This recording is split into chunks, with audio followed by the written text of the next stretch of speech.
Wapentekoste wamezoea kufanya vitu holela, na ndio maana wana matokeo holela. Wamezoea kufanya vitu bila mpangilio, na ndio maana wana matokeo bila mpangilio.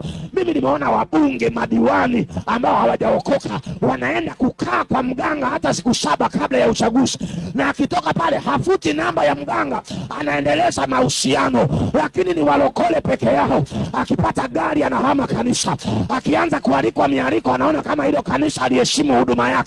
Nataka nikwambie baba, huwa apigane na kitu alichokupatia. Siwezi kukuombea huduma alafu nipigane na huduma yako. Siwezi kukuwekea mikono alafu nipigane na mikono niliyoweka juu yako. Kivipi? Ukiona anakuwa mkali, maana yake anakulinda. Anaona baba ni mrefu kuliko macho yako. Baba hata kama hajasoma kama wewe, ana uelewa wa kiroho kukuzidi. Nyenyekea. Baraka za kushibisha moyo wa baba katika huduma. Mungu alianza kunifundisha polepole, akaanza kunipeleka kwenye vyuo, na kwa bahati mbaya nilikuwa ninapita kwenye malezi ya baba zangu wa kiroho ambao walikuwa wakali sana. Baba yangu wa kwanza ambaye Mungu alinipeleka ilikuwa ni chuo kwangu, alikuwa mkali sana, lakini Mungu alinipeleka pale, nikakaa pale na Mungu akaniambia umefaulu. Nikatoka pale nikaenda kwa baba wa pili, nikakaa pale. Nakumbuka kuna siku moja baba yangu alikuwa anaombea watu, alafu nikachelewa kusimama nyuma kudaka wanaoanguka. Aliweka maiki chini akanipiga kofi katikati ya ibada. Kanisa limejaa mpaka kule nyuma. Nipiga kibao mpaka mata yakaanguka chini. Alafu nikapanguza machozi.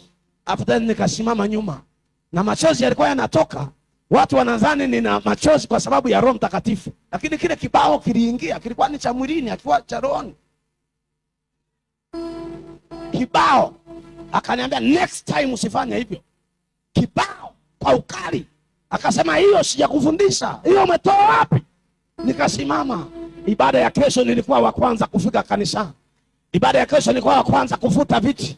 Nilikuwa ninafuta viti, nilikuwa najaza maji choo. Kesho niliendelea vile vile. Nikakaa pale miezi 6. Akaniambia maishani umequalify, ile neema iko juu yangu na iachilia kwako. Sio rahisi baba kuachilia mafuta. Haiwi rahisi. Anaweza kusema mbarikiwe lakini hajaachilia baraka. Anaweza kusema mbarikiwe lakini mpaka baba aachilie baraka. Kuna mitihani ya kiroho umefaulu. Mungu hawezi kukuchunga, lazima akuweke chini ya maisha ya baba. Hata askofu ana baba yake wa kiroho. Ni hatari kuwa na baba asiye na baba. Ulimwengu wa roho unatambua mamlaka. So tumekuwa na vijana na kina mama na kina baba wa ajabu kwenye kanisa la Pentekoste la leo. Hawataki kulelewa, hawataki kuonywa. Akionywa kidogo anahama kanisa. Watu wanataka kuwa wa muhimu kuliko Mungu. Oh my God. Nilikuwa naangalia Yesu alivyokuwa mkali kwa wanafunzi wake. Kuna wakati alikuwa anamwambia Petro, rudi nyuma wewe shetani. Lakini Petro kesho bado anashika mkoba, na jana aliambiwa shetani. Leo tumekuwa na washirika wenye huduma ambao wakionywa wanadhani wanapigwa vita huduma zao. Hatukuonyi kwa sababu tunapiga vita. Tunakuonya sababu tunataka kesho uwe bora. Tunataka kesho uwe bora. Tunataka kesho uwe bora. Tunataka kesho uwe bora. Tunataka kesho uwe bora. Tunataka kesho uwe bora. Sisi wengine kama sio viboko hata tusingejua kuhesabu shuleni. Kiboko cha mwalimu kilinisaidia nimejua kuhesabu. Kiboko cha mwalimu kimenisaidia kuwa na nidhamu ya kuwahi shule. Sisi wengine tulijua kupiga mswaki kwa kiboko. Sisi wengine tulijua kufua nguo kwa kiboko. Mwalimu ana kila Jumatatu na Alhamisi ilikuwa ukaguzi. Wewe fikiria kama kusingekuwa na kiboko huko kijijini, kaptura moja, shati moja, utafua saa ngapi? Kwa hiyo kiboko kilikuwa kinasababisha unafua shati usiku, unaianika kwenye moto. Kwa hiyo kuna wakati mwingine maonyo yatakusaidia kuwa msafi. Maonyo na bahano epera bashia bahana. Nasema pokea neema ya kulelewa. Don't matter how.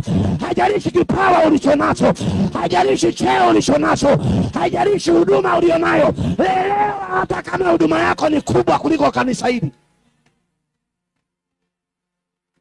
Haijalishi. Haijalishi. Moja ya watu ambao wamekosa neema na baraka za kiroho ni watu wenye huduma ndani ya kanisa. Wapiga vyombo. Wapiga vyombo wengi, kukuta mpiga vyombo amejenga nyumba ya kwake. Niangalie mimi. Bwana asifiwe. Haleluya. Kukuta wapiga vyombo wamejenga nyumba. Wapiga vyombo wengi wanaenda kanisani. Sasa mimi ni mpiga vyombo wa kanisani, haioni kama ni huduma inayoweza badilisha maisha yake. Anayefagia kanisa yeye anaona yeye ni